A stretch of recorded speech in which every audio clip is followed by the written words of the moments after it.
Como que eu faço? Antes de começar, você precisa entender uma coisa. Cybertribal não é simplesmente um estilo de tatuagem. Dentro dele existem vários estilos e subestilos, e cada um tem uma proposta, uma estética e uma forma diferente de ser executado. E é justamente isso que eu quero mostrar nesse vídeo. Os diferentes tipos de Cybertribal, e como eu faço cada um deles na pele. E para não falar besteira aqui, eu fiz o que qualquer pessoa faria em 2026. Perguntei pro meu melhor amigo, o ChatGPT. Dei uma pesquisada rapidinha, para entender o que exatamente é o Cybertribal. E se vocês também quiserem saber, dá uma pausa no vídeo e lê o que está escrito aí na tela. Porque eu não vou ficar lendo isso tudo para vocês, né? Só pontuando que foram nomes que eu escolhi, para ficar mais adaptado aos diferentes estilos.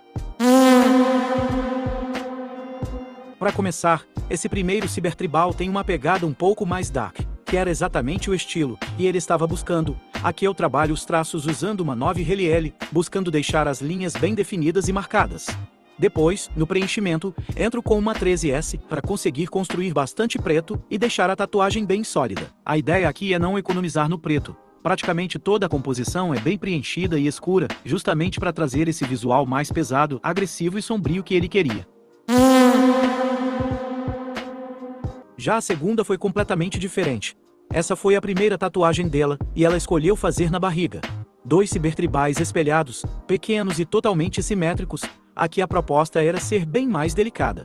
Eu fiz todo o trabalho usando uma 5RL, buscando traços mais finos, sem exagerar no preenchimento e sem deixar a tatuagem muito pesada. A ideia era justamente criar um detalhe que acompanhasse a cintura, dando um charme e um destaque na região, mas sem roubar toda a atenção do corpo.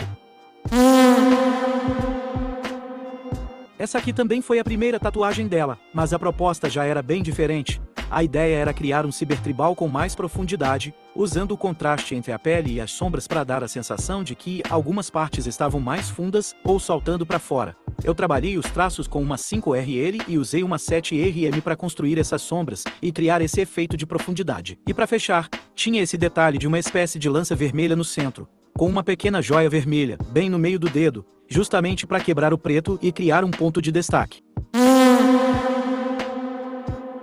Essa aqui já é uma Cybertribal de respeito, porque ela ocupa uma parte enorme das costas. A ideia inicial dela era fazer somente os traços, mas eu achei que, desse jeito, a tatuagem poderia acabar ficando com uma aparência muito parecida com um decalque.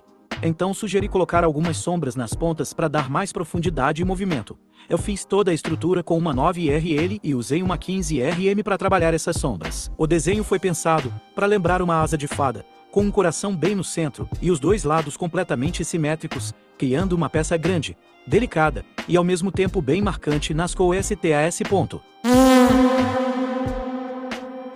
Essa aqui é o que eu considero um Cybertribal mais clássico. É aquele estilo mais simples e direto.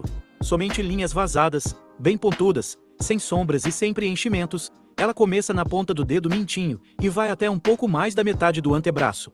Eu fiz toda a tatuagem usando uma 5RL, justamente para manter esse traço mais fino e limpo. E eu chamo de clássico, porque esse foi um dos primeiros estilos de Cybertribal que eu vi quando comecei a conhecer esse universo. Então, para mim, ele tem muito essa essência original do Cybertribal.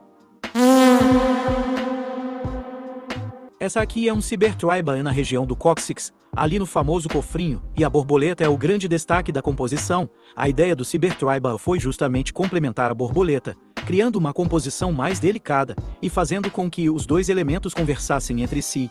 Eu fiz toda a tatuagem usando uma 5RL, mantendo os traços finos e bem definidos, sem pesar demais no desenho. O resultado fica bem interessante, porque o Cybertribal acaba funcionando quase como uma extensão da própria borboleta, valorizando ainda mais a composição. Essa aqui é uma proposta, eu achei muito interessante. O Cybertribal funciona como se fossem os próprios espinhos de 2 lírios, acompanhando a lateral do gílio. A ideia era trazer algo bem delicado, mas que tivesse aquelas pontas características do Cybertribal, criando um contraste legal com as flores. Eu fiz toda a tatuagem usando uma 3RL, justamente para conseguir manter esses traços bem finos, precisos e pontudos. No final, os espinhos acabam dando um estilo completamente diferente para os lírios, sem tirar a delicadeza da composição. E por último, mas não menos importante, tem o famoso freehand, que é um dos estilos que eu mais gosto de fazer. Aqui eu consigo trabalhar algo muito mais anatômico e direto na pele. eu vou desenhando à mão, com a caneta, enquanto converso com o cliente e, juntos, vamos construindo a arte diretamente no corpo. Nesse caso, a ideia era completar o estilo que ele já tinha começado na mão. Então eu retoquei algumas partes, cobri uma pequena lua que ele tinha, coloquei esse detalhe vermelho simétrico ao que já existia e completei o restante da mão com preto. Para fazer todo o projeto, usei uma 5RL e uma 9RS. E esse foi o vídeo de hoje, mostrando algumas das tatuagens cibertribais que eu já fiz e, principalmente, como diferentes estilos e aplicações podem mudar completamente o resultado de uma tatu. Se você curtiu o vídeo, deixa o like e comenta aqui embaixo o que você achou mais interessante, ou se ficou com alguma dúvida sobre alguma das técnicas que eu mostrei. E se você conhece alguém que está aprendendo a tatuar, ou alguém que quer fazer uma tatuagem nesse estilo, compartilhe esse vídeo com essa pessoa. Se vocês quiserem mais vídeos mostrando o meu processo e diferentes estilos de tatuagem, comenta aqui também. É isso, e até o próximo vídeo.